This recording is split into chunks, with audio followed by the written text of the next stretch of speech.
The cup that still made the cut. The first thing that the cup recalled was falling from the shelf. A sudden crack, a shattered sound, a fear of losing self. It waited for the broom to come and sweep the shards away, but careful hands collected them and set them out to stay.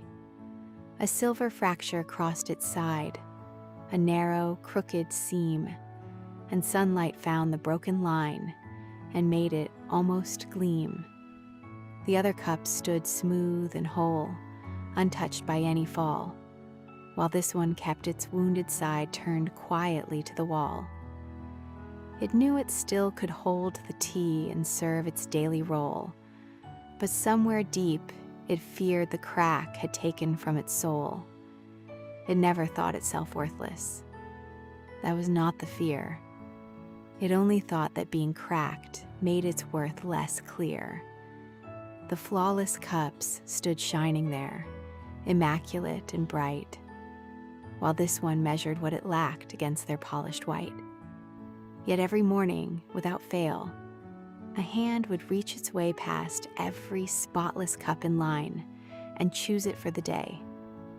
The cup could never understand why it was always picked when newer cups were waiting there, unbroken, smooth, and slick. Then one rain-soaked morning, while cinnamon filled the air, the hand lifted the wounded cup and held it gently there. A finger traced the crooked line, the scar it tried to hide. "You think this crack disqualifies you?" the quiet voice replied.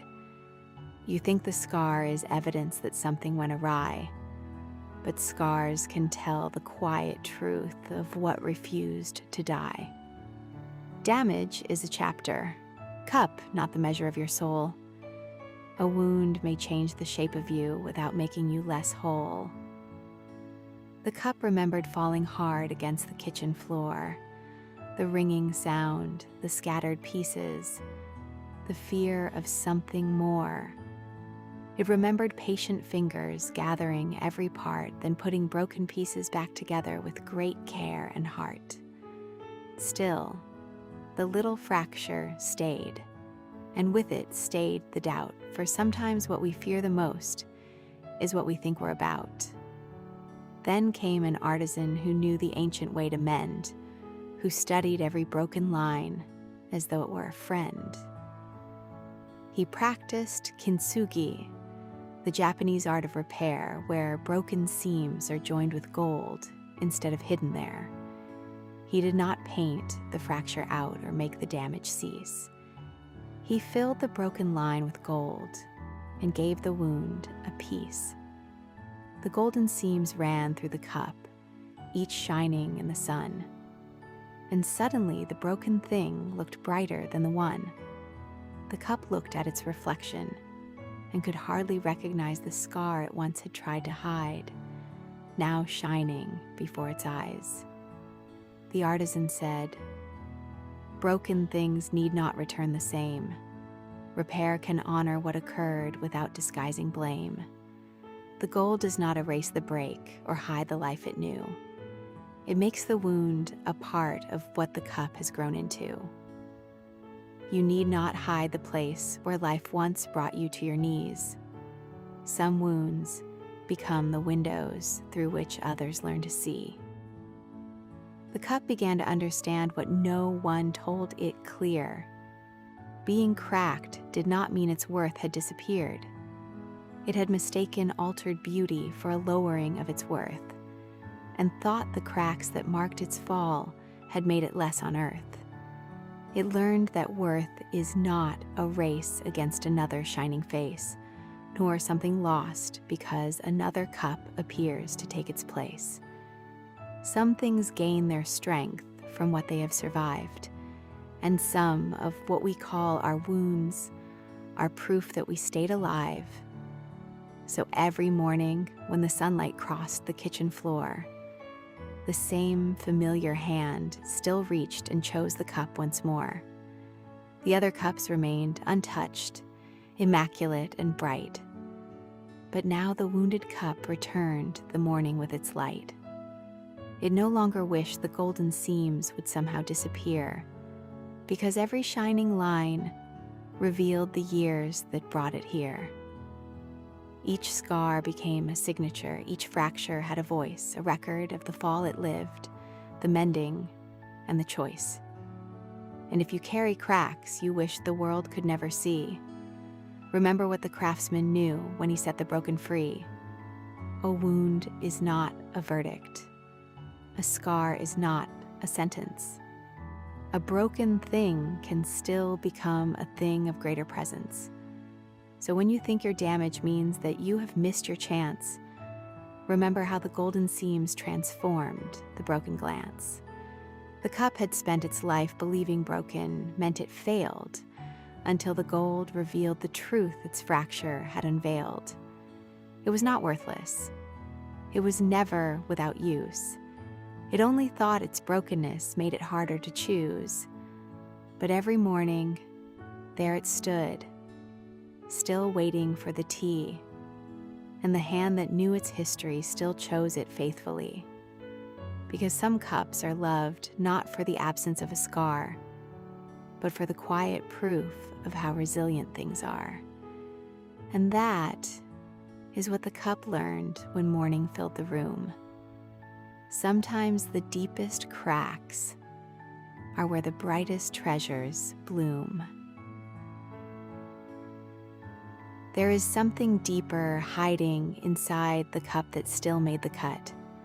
It looks like a story about a cracked cup, but underneath it is really about people who have been changed by life and quietly started believing that being changed meant becoming less valuable. The cup falls. It cracks. Then it looks around and sees all the other cups standing there smooth, spotless, and untouched. It still works. It can still hold the tea. It can still do exactly what it was made to do. But it doesn't feel the same anymore. And that's where the story becomes human. Sometimes nobody has to tell someone they're worth less. They do it to themselves. They compare their scars to someone else's perfection and convince themselves that what happened to them somehow diminished them. But every morning, the same hand reaches past all those perfect cups and chooses the cracked one. The cup spends all that time questioning its worth, while someone else has already answered the question. Then comes Kintsugi. The artisan doesn't erase the crack. He doesn't pretend the fall never happened. He doesn't try to make the cup look exactly like it did before. He fills the fracture with gold. And that changes everything. Because healing isn't always about becoming who someone was before they were hurt. Sometimes healing means becoming comfortable with who they became, because they survived. The gold doesn't create the cup's value. It reveals the value that was already there. That's the deeper lesson. A scar isn't proof that someone failed. A scar is evidence that something happened, something hurt, and somehow they remained. And there is another quiet truth hidden in the story. The cup thinks it has to become beautiful again before it deserves to be chosen. But it was being chosen all along. That may be the part worth sitting with. People can spend years trying to repair themselves enough to feel worthy of love, friendship, respect, or another chance. But the right people aren't always looking for perfection. They see the whole cup, the crack, the history, the gold, and the tea still being poured. Maybe the goal isn't to hide every fracture. Maybe the goal is to stop believing the fracture defines the whole. Because some of the things people wish they could erase are actually the very things that make their story impossible to duplicate. It was never less because it broke. It was more because it healed. And sometimes, the deepest cracks are where the brightest treasures bloom.